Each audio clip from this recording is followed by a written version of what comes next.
may know, the global pandemic has caused many people to lose their jobs, including employees, members, and racers at the Arlington Park Racetrack that sits in my hometown of Arlington Heights, Illinois. Unfortunately, the racetrack was in financial trouble before COVID, and now it is at risk of not reopening if we don't voice our opinion to get it reopened. People come from all around the country to see races here, and it would be a great loss if it had to close for good. So the time to act is now.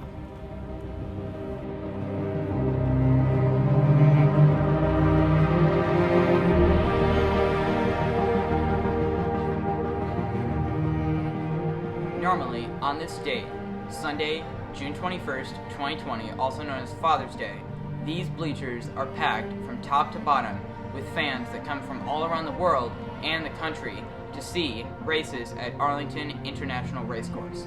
But because of financial crisis and the COVID-19 pandemic, it has closed and is at risk of not reopening.